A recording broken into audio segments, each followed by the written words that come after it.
बिस्मिल्लाहिर्रहमानिर्रहीम। सबसे पहले तो आप सब अहबाब का शुक्रिया और डिजिटल मीडिया जर्नलिस्ट एसोसिएशन का शुक्रिया कि आपने ये हंगामी इजलास बुलाया इजहार यकजहती के लिए मेरे साथ। और जिस तरह से बात है कि गद्दार क्लब जो है उसमें अब बाज़ाब्ता हमारी शमूलियत की जो तैयारी है वो भी कर ली गई है। तो इस पे 4-5 बातें बड़ी इंपॉर्टेंट हैं। एक तो मैं जो इल्ज़ाम लग रहा है और जो एक मैं पूरा नेटवर्क चला रहा हूँ लंदन से मेजर आदिल राजा के साथ मिलके, और वहाँ से फिर मैं ओवरसीज़ पाकिस्तानियों को जो वरगलाता हूँ, और दुनिया की एक बहुत बड़ी और ताकतवर फौज जो है उसके खिलाफ अब हम मुनज़्ज़म एक प्रोपेगेंडा चला रहे हैं, उस पर भी बात कर लेते हैं। और 3-4 और भी बड़ी इंपॉर्टेंट बातें हैं जो रिकॉर्ड की दुरुस्ती के लिए भी बहुत ज़रूरी हैं। सबसे पहले तो एक चीज़ आप ये समझ लें कि ये गिरफ्तारी, ये सारी चीज़ें जो इस वक्त करने की कोशिश की जा रही है, डरा देते हैं, FIR कर देते हैं, धमका लेते हैं, कह देते हैं आपको हम उठा लेंगे, ये कोई पहली मर्तबा नहीं हुआ। ये इससे पहले भी होता रहा है, ये आइंदा भी होता रहेगा। और अगर मैं गिरफ्तार हो भी जाता हूं, मुझे ये उठा भी लेते हैं, तो मैं एक चीज़ आज रिकॉर्ड पे रखना चाहता हूं कि मैं कोई एहसान नहीं कर रहा। जिस तरह मेरा फौजी जवान जब सरहद पे जाता है तो वो ये शिकवा नहीं कर सकता कि दूसरी साइड से गोली आ रही है। He has signed up for it। जब आप सहाफत करने निकले हैं, जब आपने सोचा है कि आपने हकीकी सहाफत करनी है, जब आपने अवाम की सहाफत करनी है, जब आपने अवाम की बात करनी है, फिर ये सब तो होगा। रास्ते में ये रुकावटें भी आएंगी, ये परेशानियां भी आएंगी, ये धमकियां भी मिलेंगी, ये सब कुछ होगा, ये कुछ नया नहीं है। लेकिन 2-3 चीजें इस वक्त समझने की जरूरत है। एक तो ये जो एक मन घड़त सा प्रोपेगेंडा इस मर्तबा चलाया गया, उस पर भी आते हैं। और जिस तरह से जिक्र किया कि एक मर्तबा पहले सरगोदा से एक नौजवान को उठाया गया, उस नौजवान से एक वीडियो बनवाई गई उसी सफेद दीवार के आगे जिसके आगे लोगों से एतराफे जुर्म करवाए जाते हैं, और उसने कहा कि मैं मखदूम शहाब और इमरान रियाज के वीलॉग देखता था, उनकी वजह से मैं मुतासिर हुआ और मैंने पाकिस्तान की अफवाज के खिलाफ प्रोपेगेंडा कर दिया। मुझे लगा कि देखो बड़ी अच्छी चीज है, इसने एतराफे जुर्म किया, ये माफी मांग रहा है। तो मैंने अज़राए तफन्नुन एक वीडियो रिकॉर्ड की। मैंने कहा अगर ऐसे है तो फिर ऐसे ही सही। मैंने कहा मैं भी बहुत अच्छा नौजवान हुआ करता था, ये मैं एक लाइटर नोट पे कह रहा हूं, लेकिन मैंने पिछले 1 साल से मरियम नवाज और नवाज शरीफ की तकरीरें सुनी। उन तकरीरों की वजह से मुझ पे बहुत मनफी असर पड़ा। उस मनफी असर की वजह से मैं इदारों के खिलाफ हो गया और मैं आज शर्मिंदा हूं। तो क्या मेरे इस बयान पर मरियम नवाज को उठाया जाएगा? क्या मेरे इस बयान पर उन पर गद्दारी के मुकदमे बनाए जाएंगे? तो ये चीजें नहीं होती, इस तरह से नहीं किया जा सकता। आप ऐसे नहीं कह सकते कि सरे राह अगर मुझे लंदन में एक पाकिस्तानी मिला है और उसने मेरे साथ तस्वीर बनवा ली है और आप अब उसकी बुनियाद पे। सवाल ये नहीं है कि उसने कहा मैं मखदूम शहाब से मिला, सवाल दिलचस्प यह है कि उससे पूछा गया कि तुम मखदूम शहाब से भी मिले, और फिर उसके एतराफी बयान में भी इस बात को डलवाया गया। फिर उस सरकारी खबर के अंदर जो सारे चैनल्स पर एक लफ्ज की तब्दीली के बगैर, मतलब नॉर्मली ये होता है कि मीडिया चैनल्स के पास टिकर्स आते हैं, खबर आती है, प्रेस रिलीज आती है, वो उसे कुछ तब्दील करते हैं ना, लेकिन एक लफ्ज की तब्दीली के बगैर जियो, समा, एक्सप्रेस सारे चैनल्स के ऊपर चलाया गया कि जी पाक फौज के खिलाफ साजिश करने वाला गिरफ्तार। और पाक फौज जो है उसने अपने हैंडलर्स का भी बता दिया, पुष्टपनाही करने वालों का भी बता दिया। तो सबसे पहले तो देखें कि इस वक्त आप गद्दार कह किसे रहे हैं। 2 चीजें। एक, इस वक्त भी हमारे सारे चैनल भारत में बैन है। इस वक्त भी आप अंदाजा करें कि भारत के अंदर जो सेक्रेटरी इंफॉर्मेशन है, इंडिया का सेक्रेटरी इंफॉर्मेशन बैठ के प्रेस कॉन्फ्रेंस करता है और कहता है कि हमें रॉ ने यह रिपोर्ट दी है, हिज एग्जैक्ट वर्ड्स, हमें रॉ ने यह रिपोर्ट दी है कि ये 20 चैनल हमारे मुल्क के खिलाफ हैं, हमारे मुल्क के लिए खत्म है। 1 अरब की आबादी वाला मुल्क, ये पाकिस्तान की बात करते हैं। इन चैनल्स को भारत में बैन कर दिया जाए, उसमें इनका चैनल भी है, उसमें मेरे चैनल्स भी हैं। एक जानिब तो वो लोग, दूसरी तरफ आप देखें कि फलस्तीन की बात हो रही थी तो इसराइल का एक अखबार है जेरूसलम पोस्ट, वो दुनिया का सबसे ज्यादा रेगुलरली पब्लिश होने वाला अखबार है, 180 साल से लगातार पब्लिश होता है, अंग्रेजी अखबार, लंदन से पब्लिश होता है। उसके फ्रंट पेज पे 3 सफात की स्टोरी लगती है और उस पर तस्वीर लगती है इमरान रियाज और मखदूम शहाब। ये हमारा कसूर है कि हम मुसलमानों के लिए आवाज उठाते हैं। ये हमारा कसूर है कि हम मकबूजा वादी के लोगों के लिए आवाज उठा के अपना बिजनेस मॉडल तबाह कर लेते हैं। अगर तो सिर्फ हमें डॉलर्स की हवस होती, क्या हमारी भारत में व्यूअरशिप नहीं थी? तारड़ साहब की 30 से 40% व्यूअरशिप वहां से अफेक्ट हुई।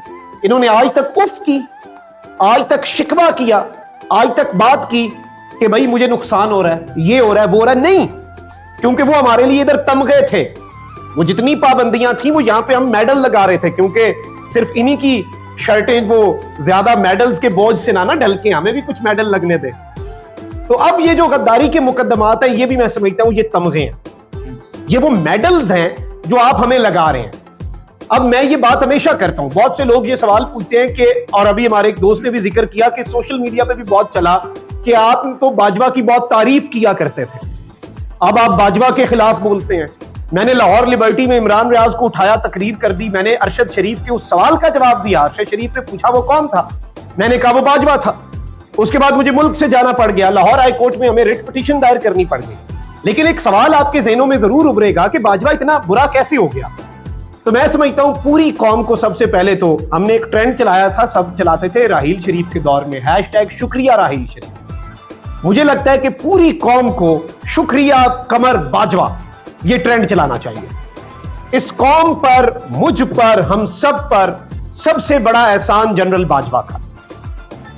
हम सब अंधे थे, हम सब की आंखों के आगे मुताले पाकिस्तान की पट्टियां लगी हुई थी, हम सब उन किताबों के अंदर फंसे हुए थे, हम सब उन देवमालाई कहानियों में, उन फेरी टेल्स में फंसे हुए थे। हमें एक अहमकों की जन्नत में रह रहे थे, हमने एक अपना इमेजिनरी रोमांस बनाया हुआ था। वो सारे कॉन्सेप्ट बाजवा साहब ने आके क्लियर। बाजवा साहब ने कहा ये उतारो अपनी आंखों से मुताले पाकिस्तान की। आई मेट खान साहब, और खान साहब ने चार्ल्स डिकन्स की किताब है टेल ऑफ टू सिटीज, उसका जिक्र किया। उसके आगाज में बड़ा मशहूर कोट है, it was the best of times, it was the worst of times. अगर आपको लगता है कि गुज़श्ता एक साल रिजीम चेंज ऑपरेशन का पाकिस्तान की तारीख का बदतरीन दौर था, तो आप गलत कह रहे हैं। खुदा की कसम ये पाकिस्तान की तारीख का सुनहरी दौर है। ये किस तरह से सुनहरी दौर है? इसमें सारे अंधों को बिनाई वापस मिली है, इसमें मुताले पाकिस्तान की पट्टियां हमारी आंखों से उतारी गई हैं, और हमने फिर देखा है, हमने असल हकीकत को पहचाना है, हमारी आंखें खुली हैं। अभी कौम जागी नहीं है, अभी सिर्फ इन्होंने अंगड़ाई ली है। लेकिन मैं समझता हूं ये अंगड़ाई भी खुश आइंदा है।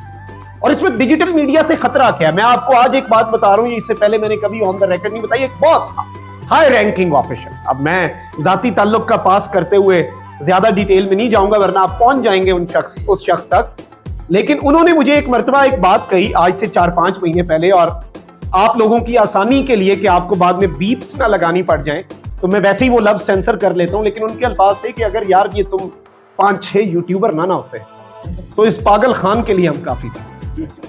तो अगर आपको ये लग रहा है कि ये जो यूट्यूब है, और जिस तरह से तारड़ साहब ने बात की, डिजिटल मीडिया जर्नलिस्ट एसोसिएशन का कयाम भी बहुत जरूरी था।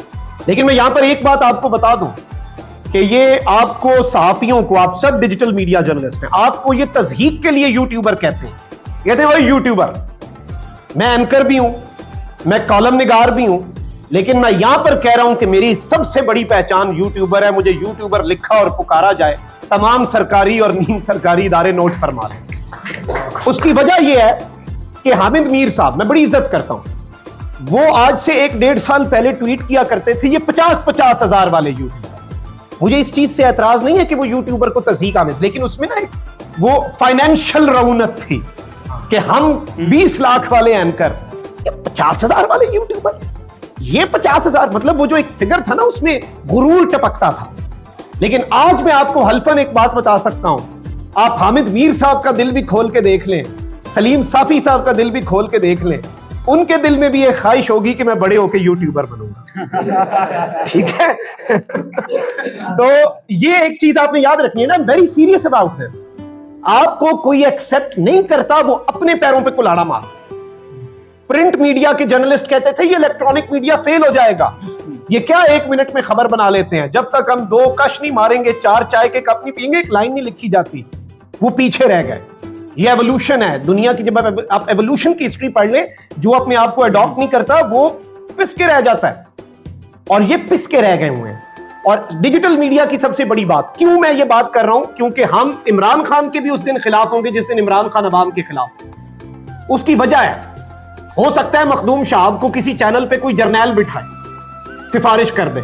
हो सकता है मखदूम शाहब को इमरान खान कहे कि यार इस चैनल में अकोमोडेट करो। हो सकता है मखदूम शाहब को मरियम नवाज कहे यार, जैसे समा में उन्होंने 2-3 भर्ती करवा दी है। लेकिन डिजिटल मीडिया, उसमें किसी को फोर्स नहीं किया जा सकता। उसमें हमारा सेठ अवाम है। अवाम घर में बैठी फैसला करती है कि इस शख्स को देखना है या इस शख्स को। मैं किसी को फोर्स नहीं कर सकता। गन पॉइंट पे कोई इदारा जाके लोगों को नहीं कह सकता कि 10 लाख बंदे इमरान रियाज को देखें और 7,000 बंदे सलीम साफी को देखें। कोई किसी ने फोर्स नहीं किया, अवाम को नहीं फोर्स कर सकते। तो जब ये होता है, ये मीडियम इसलिए इतना पावरफुल है क्योंकि ये अवाम का चलाने, इसके अंदर सेठ अवाम है, कोई चैनल मालिक नहीं बैठा हुआ। तो लोग अवाम की बात करेंगे। ये हम चाहे जो मर्जी कर रहे हैं, मजबूरी है। और इस समय जो इंपॉर्टेंट चीज है वो ये है कि गद्दारी के जितने मुकदमात आप कायम कर लें, जो कुछ कर लें, क्या ये हमारे अज़्म को मुतज़लज़ल कर सकते हैं? इमरान रियाज गिरफ्तार हुआ, 2 मरतबा हुआ, क्या वो हट गया? आपने सिद्दीक जान को उठा लिया, आपने जमील फारूकी को उठा लिया, आपने अरशद शरीफ को शहीद कर दिया। क्या डर जो हुआ, क्या इन्होंने कहा कि हम डराएंगे, हुआ उससे क्या डर खत्म हो गया? हो सकता है यहां पे बैठे मखदूम साहब के ज़हन में अभी शायद काल कोठड़ी का डर हो सकता है, मेरे ज़हन में टॉर्चर का डर हो सकता है, मेरे ज़हन में अभी जेल का डर। लेकिन जरा ये तो सोचें हुजूर वाला, जब आप हमें गिरफ्तार कर लेंगे, जब आप मेरा वो झाका उतार देंगे, जब आप मेरा वो डर खत्म कर देंगे, उसके बाद क्या करेंगे? What next? आप कुछ नहीं कर सकते। आप लोगों के डर खत्म कर रहे हैं और अब लोगों के वो डर जो हैं वो खत्म हो चुके हैं। और अब इस सब के अंदर ये सफर जो है ये रुकना नहीं। मेजर आदिल राजा साहब के साथ मेरा बड़ा पुराना ताल्लुक है, जो मेरा अभी जोड़ा जा रहा है ना, और मेरा उस दौर का ताल्लुक है मेजर आदिल राजा साहब के साथ जब मेजर आदिल राजा स्टेट के लिए लायबिलिटी नहीं एसेट थे, जब वो 5th जनरेशन वॉर के बहुत बड़े सिपाही थे, जब बड़े घर में वो मकबूल भी थे और कबूल भी थे। और जो तस्वीरें आज ये शेयर करते हैं प्रोपेगेंडे के लिए कि इसकी आदिल राजा के साथ तस्वीरें हैं, वो तस्वीरें अगर ये तो बताएं कि हैं कहां की, आप तो ये भी बताने के काबिल नहीं है। तो मैं ये समझता हूं कि आप सिर्फ और सिर्फ किसी के साथ ताल्लुक, और मैं भाई वो अपना काम कर रहे हैं, मेरा अपना काम, मैं उनकी चीजों से एग्री नहीं करता। Why would I agree with his ideology? मैं तो अपनी आइडियोलॉजी लेके चल रहा हूं। और आप ऐसे जोड़ देंगे, सिर्फ और सिर्फ एक टैक्टिक है, ये सिर्फ और सिर्फ एक बहाना है। डरा दिया, डरा हुआ मैं लग रहा हूं आपको, इंशाल्लाह नहीं डरेंगे, ना ही हमने डरना है। और इसी तरह से हम एक दूसरे की कुव्वत बनते रहेंगे। और तारड़ साहब ने कहा कि आप कोई नज़म भी सुना दें, क्योंकि आप नज़में सुनाते होते हैं, तो मैं ज्यादा वक्त नहीं लूंगा। और आतिफ तौकीर साहब की एक नज़म जरूर आपको मैं सुना देता हूं। ये शायद आज बहुत हालात हाजरा पे बैठती है कि मशवरा है मुझे मेरे अहबाब का, मशवरा है मुझे मेरे अहबाब का, होंठ सीलूं के खतरा मेरी जान को है। मशवरा है मुझे मेरे अहबाब का, होंठ सीलूं के खतरा मेरी जान को है। रोशनी के शिकारी हैं निकले हुए, वहशतों की जरूरत शबिस्तां को है। वो जो शमशीर मेरे तहफ्फुज को थी, वो जो शमशीर मेरे तहफ्फुज को थी, वो हमेशा मेरा सर उड़ाती रही। वो जो मामूर मेरी हिफाजत पे थी, मेरी बंदूक मुझको मिटाती रही। मैं कलमकार था जिसने हर हर्फ को, मैं कलमकार था जिसने हर हर्फ को अपनी मट्टी की अजमत का उन्वां किया। कौम की सरनिगूनी के एहसास से अपने लफ्जों को वहशत पे कुर्बान किया। चुप रहा कि मेरे लफ्ज सच्चे सही, चुप रहा कि मेरे लफ्ज सच्चे सही, खलकते शहर पर खौफ तारी ना हो। सोचता था कोई सोच का जाविया, हाकिमों की समात पे भारी ना हो। पर मेरी चुप में घर मेरा जलता रहा, पर मेरी चुप में घर मेरा जलता रहा। मेरी गलियां के खबरें उगलती रही, मेरे अपने कई गुमशुदा हो गए, मस्ख लाशें तवातर से मिलती रही। पर मेरी चुप में घर मेरा जलता रहा। मेरी गलियां के खबरें उगलती रहीं, मेरे अपने कई गुमशुदा हो गए। मस्ख लाशें तवातुर से मिलती रही, सिलसिलाए हवसनाक चलता रहा। शहर जलता रहा, देश जलता रहा, लोग मरते रहे, दर उखड़ते रहे, एक के बाद एक घर उजड़ता रहा।